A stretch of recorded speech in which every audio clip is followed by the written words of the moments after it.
Zelensky और उनके top commander बहुत खुश हैं क्योंकि रूस के खिलाफ उनका सीक्रेट ऑपरेशन कामयाब रहा। लेकिन इस ऑपरेशन के बाद पुतिन के गुस्से का रिकॉर्ड अब और बढ़ता चला जा रहा है। पुतिन ने फैसला कर लिया है कि रूस की फौज अब यूक्रेन को सबक सिखाने के लिए बड़े हमले करेगी और यह बात ट्रंप को भी अब बखूबी पता है।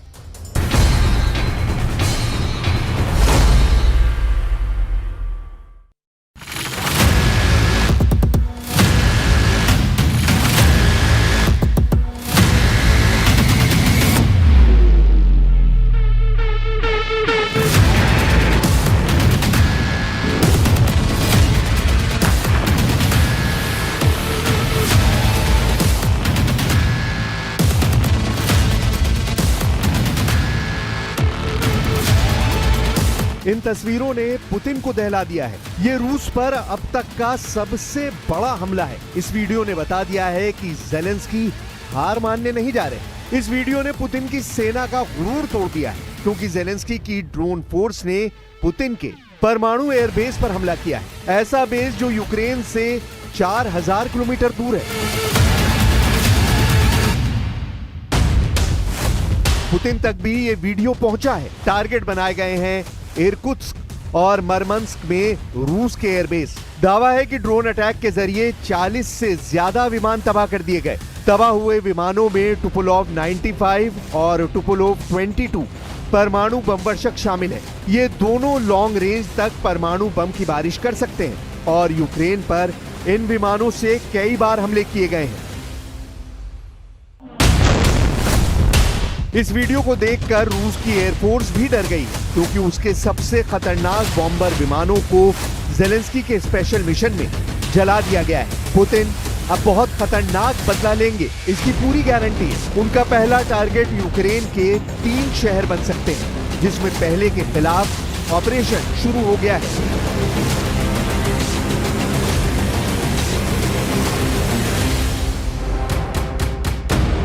ज़ेलेंस्की को दहलाने के लिए पुतिन ने सूमे कांड शुरू कर दिया है। सूमे यानी वो शहर जो रूस के बॉर्डर से लगा है और यहाँ पर पुतिन अब ज़ेलेंस्की की फौज को ऐसी सजा देने जा रहे हैं जिसकी उम्मीद ज़ेलेंस्की को भी है। ज़ेलेंस्की का दावा है कि पुतिन ने सूमे शहर पर कब्जा करने के लिए 50,000 सैनिक तैयार कर लिए हैं। ये सैनिक इस वक्त सूमे की तरफ बढ़ने वाले हर मोर्चे पर पहुंच रहे हैं। ये 50,000 सैनिक पुतिन की सबसे खतरनाक फोर्स का हिस्सा हैं। यही पुतिन के सूमे कांड की शुरुआत कही जा रही है, जिसमें ज़ेलेंस्की को जकड़े जाने की पूरी तैयारी है। ये पुतिन का मिशन एनाकोंडा है, जिसमें यूक्रेन को फंसाने के लिए पुतिन ने जाल डाल दिया है। पुतिन को जवाब देने के लिए ज़ेलेंस्की ने क्या किया है, वो पुतिन के होश उड़ा सकता है और मुमकिन है कि पुतिन के होश उड़ भी चुके हों।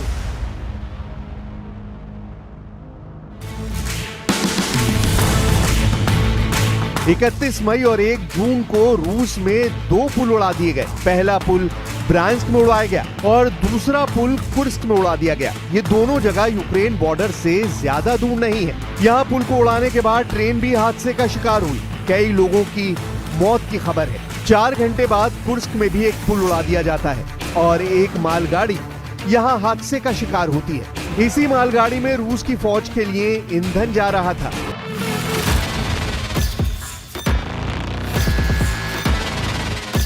पुतिन को कमजोर करने के लिए ज़ेलेंस्की जो लड़ाई लड़ रहे हैं, वो पुतिन बहुत पहले जीत चुके हैं। कुर्स्क से ज़ेलेंस्की की फौज सिर पर पांव रखकर भागी है, जबकि सूमे के हालात ऐसे हैं कि अब तक सैकड़ों गांव या तो खाली हो चुके हैं या फिर खाली कराए जाने की तैयारी है। करीब 60,000 लोगों को मई के दौरान ही सूमे से हटा लिया गया है। पुतिन ने यूक्रेन को पूरी तरह रौंदने का फाइनल फैसला कर लिया है, क्योंकि अब सीधा सीधा राजधानी कीव पुतिन के टारगेट पर आने वाली है। इसका इशारा पुतिन की नई रणनीति से पता चला है।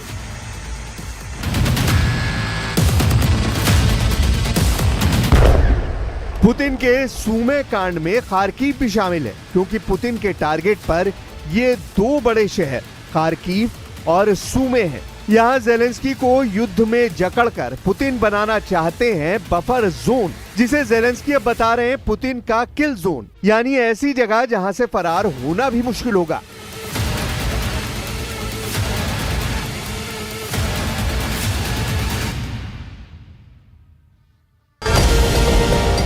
पुतिन बता चुके हैं कि यूक्रेन के कई फायरिंग पॉइंट यानी कई मोर्चों पर ताबड़तोड़ हमले किए जा रहे हैं।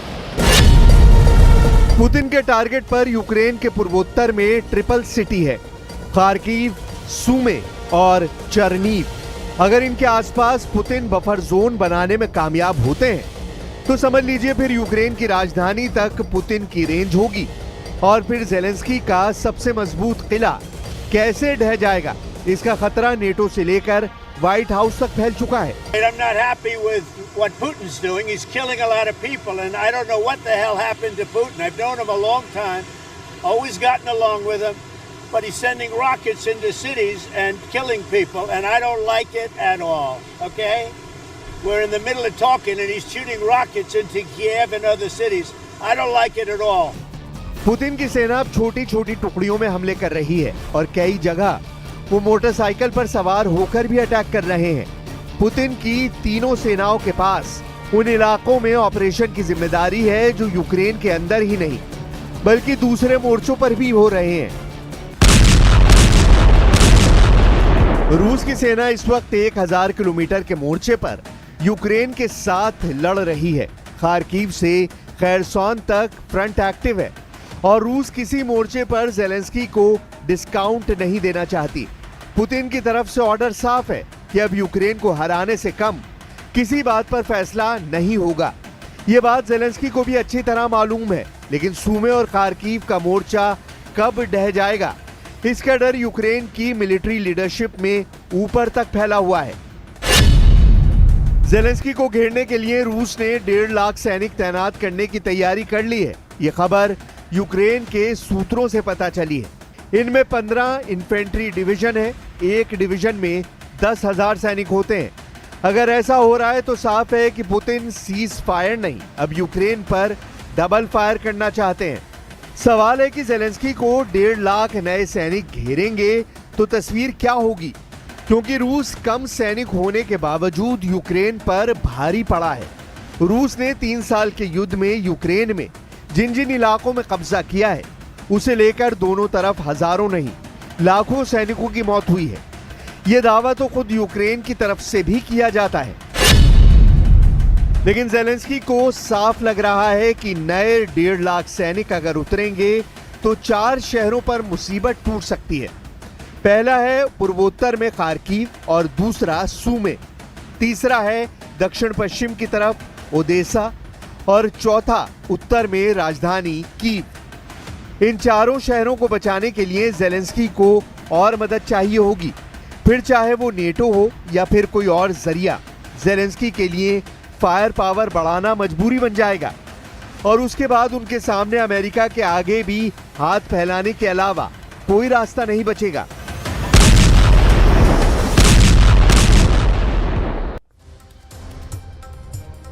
ईरान से युद्ध को लेकर एक बहुत बड़ी खबर सामने आ रही है। ईरान और इजराइल की टक्कर में अब सऊदी अरब की एंट्री हो चुकी है। इस बीच सवाल यह है कि सऊदी अरब इस टक्कर को क्या युद्ध में बदलने जा रहा है और क्या वो खुद इसमें शामिल भी होगा। कि डोनाल्ड ट्रंप ने भी कहा है कि ईरान के पास अब बहुत ज्यादा वक्त नहीं बचा।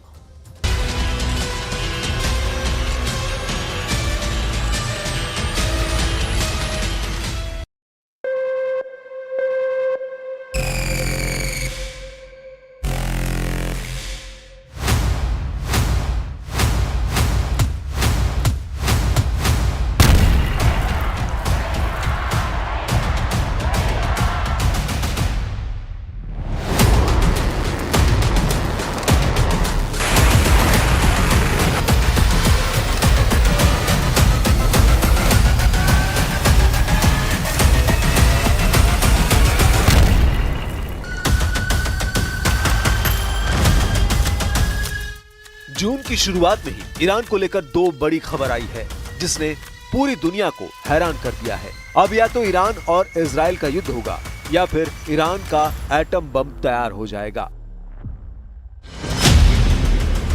पहली और बहुत बड़ी खबर यह है कि ईरान के संवर्धित यूरेनियम का गोदाम 50% तक बढ़ चुका है, यानी ईरान बम बनाने के और करीब पहुंच चुका है। यह दावा है अंतर्राष्ट्रीय परमाणु एजेंसी का। दूसरी बड़ी खबर यह है कि ईरान, अमेरिका, इजराइल इन तीनों की टक्कर में अचानक एंट्री हो गई है सऊदी अरब की, और सऊदी अरब की चेतावनी है कि ईरान अगर बातचीत से पीछे हटा तो ईरान का इजराइल और अमेरिका से युद्ध फाइनल है। परमाणु बम से लेकर युद्ध को लेकर जो नए समीकरण बने हैं वो पूरे पश्चिम एशिया को जला सकता है। ईरान और इजराइल के युद्ध वाले तेवरों के बीच सऊदी अरब के आने का क्या मतलब है? सऊदी अरब के क्राउन प्रिंस मोहम्मद बिन सलमान ने अचानक ईरान और इजराइल की लड़ाई में क्या उलटफेर करने की कोशिश की है? बड़ी खबर क्या है, इसे गौर से समझिएगा।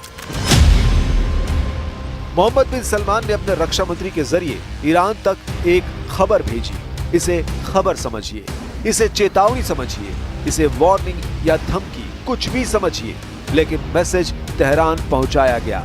मैसेज ये कि ईरान अब परमाणु मुद्दे पर अमेरिका से बातचीत चुने या फिर युद्ध के लिए तैयार हो जाए।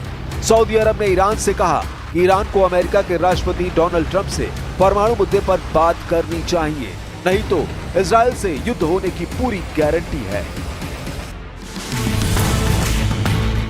17 अप्रैल 2025 को सऊदी अरब के रक्षा मंत्री प्रिंस खालिद बिन सलमान ईरान के सर्वोच्च नेता अली खामेनेई से मिले थे। ये मीटिंग तेहरान में हुई थी और इस बैठक को लेकर कई तरह के कयास निकाले गए। मैसेज मॉस्को भी गया, व्हाइट हाउस गया, तेल अवीव से लेकर गाजा तक गया। इस मीटिंग को लेकर जो खबर अब छपी है उसने ईरान और इजराइल के बीच युद्ध भड़काने वाले शोलों को एक्टिव कर दिया है। खबर चारों तरफ है कि सऊदी अरब के रक्षा मंत्री प्रिंस खालिद बिन सलमान ने ईरान को बता दिया है कि अमेरिका से समझौता नहीं किया तो इजराइल के अटैक के लिए तैयार रहना होगा। खालिद बिन सलमान अमेरिका में सऊदी अरब के राजदूत भी रह चुके हैं। ईरान की राजधानी तेहरान में सऊदी अरब के रक्षा मंत्री का जाना आम बात नहीं है, और अब इन खबरों से साफ हो गया है कि पश्चिम एशिया में एक और बहुत ही खतरनाक युद्ध को टालने की कोशिश की गई है, लेकिन क्या ये कारगर होगी? सऊदी अरब के अलावा अब ईरान को लेकर बड़ी खबर अंतर्राष्ट्रीय परमाणु ऊर्जा एजेंसी IAEA की तरफ से आई है। IAEA की एक सीक्रेट रिपोर्ट में दावा किया गया है कि ईरान ने मिलिट्री ग्रेड यानी 60% तक शुद्ध यूरेनियम का स्टॉक बढ़ा लिया है। संवर्धित यूरेनियम का ये लेवल परमाणु हथियार बनाने के बेहद करीब माना जाता है। हालांकि ईरान ने इस खबर को खारिज किया है, इसे झूठ का पुलिंदा करार दिया है। IAEA की रिपोर्ट के मुताबिक ईरान के पास इस वक्त 400 किलो से ज्यादा संवर्धित यूरेनियम है, जो 60% तक संवर्धित किया गया है, जबकि एटम बम बनाने के लिए 90% संवर्धन की जरूरत होती है। IAEA की इस सीक्रेट रिपोर्ट में दावा है कि अगस्त 2024 में ईरान के पास 164 किलो संवर्धित यूरेनियम था। नवंबर 2024 में उसके पास 182 किलो संवर्धित यूरेनियम था। फरवरी 2025 में ईरान ने 274.8 किलो संवर्धित यूरेनियम बना लिया था, और अब मई तक ईरान ने 408 किलो संवर्धित यूरेनियम का स्टॉक तैयार कर लिया है। ईरान इस रिपोर्ट को खारिज कर रहा है, लेकिन IAEA की एक गोपनीय रिपोर्ट ऐसे वक्त आई है जब अमेरिका और ईरान के बीच परमाणु समझौते को लेकर बातचीत चल रही है, और डोनाल्ड ट्रंप को उम्मीद है कि 2 हफ्तों में कोई अच्छा नतीजा निकल सकता है। हालांकि ईरान का दावा है कि चाहे जो हो जाए वो यूरेनियम संवर्धन नहीं रोकेगा, फिर चाहे डील हो या ना हो। वैसे ईरान और इजराइल के बीच तनाव को लेकर ट्रंप ने जो फैसला किया है उसे लेकर ईरान का ट्रंप पर शक गहराता जा रहा है। मई महीने में ही डोनाल्ड ट्रंप खाड़ी देशों का बड़ा दौरा कर चुके हैं, जहां वो सऊदी अरब से लेकर कतर और UAE तक गए, और उनके इस दौरे से लगा कि ईरान को लेकर जो फैसला अमेरिका ने किया है उसमें कुछ बड़ा हो सकता है। देखा जाए तो हर 24 घंटे में ईरान के खिलाफ अमेरिका और इजराइल की टक्कर नए नए मोड़ ले रही है। ईरान और अमेरिका के बीच कई दौर की बातचीत हो चुकी है, और 10 दिन पहले तक लग रहा था कि इजराइल ने ईरान पर हमले का फैसला कर लिया है, बस खबर आनी बाकी है। लेकिन नेतन्याहू के दफ्तर से आई खबर ने साबित कर दिया कि कि ईरान को लेकर उनके जज्बात अचानक बदल गए। नेतन्याहू के युद्ध वाले तेवर ठंडे पड़ गए। डोनाल्ड ट्रंप की एक फोन कॉल ने इजराइल के एक्शन प्लान पर ऐसा बम गिराया कि नेतन्याहू भूल गए कि उन्होंने ऑपरेशन तेहरान नाम का कोई सीक्रेट मिशन तैयार किया है। ट्रंप और नेतन्याहू की फोन पर हुई बहस पहले ही इजराइल की मिलिट्री लीडरशिप में कोहराम मचा चुकी है। नेतन्याहू आखिर क्यों और ट्रंप से क्या बोले? वो ईरान पर हमला नहीं करेंगे? क्या ईरान से डर गया है इजराइल? नेतन्याहू ने कहा कि ईरान पर हमले वाले ऑपरेशन की बात फेक न्यूज है, इसलिए सवाल उठ रहा है कि इजराइल किससे घबरा गया? ये ट्रंप का खौफ है या ईरान के तेवर? ट्रंप और नेतन्याहू की फोन पर हुई बहस का पूरी दुनिया को पता चल गया। पिछले एक महीने में दुनिया ने डिएगो गार्सिया में B-2 बॉम्बर भी देखे हैं और ईरान के आसपास अमेरिका का बैटल ग्रुप भी देखा है, लेकिन अचानक केमिस्ट्री बदल गई है और अभी तक ये हर पल बदलती जा रही है। अमेरिका से इजराइल तक और यूरोप से अरब वर्ल्ड तक मीडिया में छप चुका है कि ट्रंप ने नेतन्याहू को कहा है कि ईरान पर हमला नहीं करना, ईरान से दूर रहना, नहीं तो अमेरिका इजराइल का साथ नहीं देगा। सवाल है कि क्या सऊदी अरब वाली खबर और साथ में अंतर्राष्ट्रीय परमाणु एजेंसी वाली खबर डोनाल्ड ट्रंप का मिजाज बदल सकती है? क्या ईरान और इजराइल के बीच युद्ध का खतरा बढ़ने वाला है या फिर सब कुछ पहले की तरह ठंडा हो सकता है? Back on Iran, did you warn Prime Minister Netanyahu against taking some sort of actions that could disrupt the talks there in a phone call last week? Well, I'd like to be honest. Yes, I did. Next question, please. Sanctions. I did, yeah. If Senate Republicans want to push It's not a warning. I said I don't think it's appropriate. What exactly did you tell him? We can blow up a lab, but nobody's going to be in the lab as opposed to everybody being in the lab and blowing it up, right? Two ways of doing it.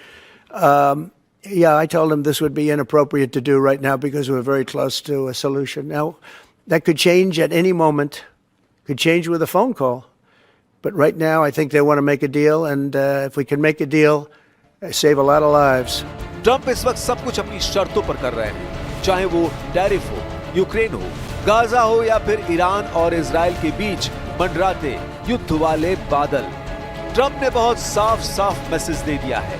वहीं Netanyahu पर Iran के खिलाफ नरम पड़ना ये पूरी दुनिया के लिए बहुत बड़ी खबर है, क्योंकि एक हफ्ते पहले इस बात की चर्चा शुरू हो गई थी कि इजराइल किसी भी वक्त ईरान पर हमला कर सकता है। इसलिए नेतन्याहू के बैकफुट पर जाने पर भी सवाल उठ रहे हैं।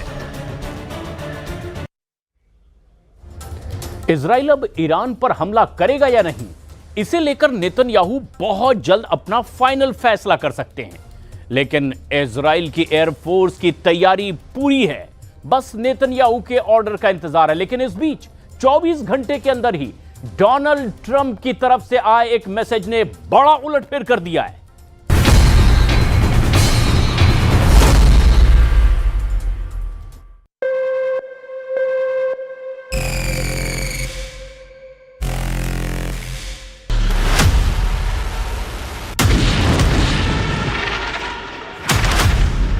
खाड़ी युद्ध को ट्रंप की नई डिमांड वर्ल्ड वॉर बनाने जा रही है।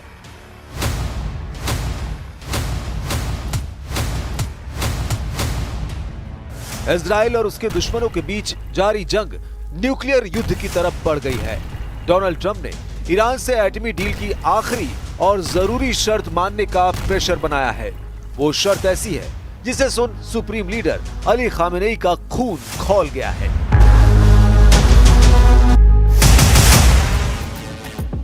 ट्रंप ने ईरान को एटमी डील की सबसे जरूरी शर्त नंबर 1 बताकर दहला दिया है। अमेरिका ने ईरान को कहा है कि उसके एटमी अड्डे का फुल एक्सेस ट्रंप को चाहिए। ट्रंप ने कहा डील में ईरान के सभी परमाणु ठिकानों को तबाह करने की छूट सुपर पावर के पास होगी। ट्रंप ने ऑर्डर देते हुए ईरान के एटमी अड्डे की निगरानी से लेकर वहां होने वाली हर गतिविधि पर नजर रखने का दावा ठोक दिया है।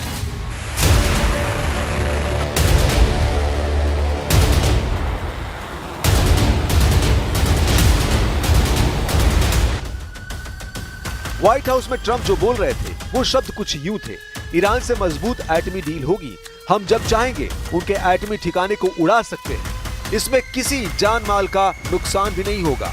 ट्रंप ने जिस हल्के लहजे में ईरान को एटमी डील का दाना डाला उसने इजराइल को गदगद कर दिया। नेतन्याहू यही चाह रहे थे। नेतन्याहू ने इसी वजह से ईरान पर हमले का प्लान तक कैंसिल कर दिया। ट्रम्प ने नेतन्याहू को इसी वजह से शायद हमले के लिए रोक दिया। आखिर में नेतन्याहू जो चाह रहे थे, ट्रम्प ने वही शर्त ईरान पर थोप दी है। सवाल यह है कि क्या ईरान अब ट्रम्प से कोई डील करेगा भी या नहीं? जवाब जग जाहिर है, डील होगी तो ईरान की शर्तों पर। ट्रम्प के धमकाने से ईरान घुटने टेकने वाला नहीं, मगर ट्रम्प जो कह रहे हैं उसे नजरअंदाज करना ईरान के लिए आसान नहीं होगा। I don't trust anybody. So no trust. I want it very strong where we can go in with inspectors, we can take whatever we want, we can blow up whatever we want, but nobody getting killed.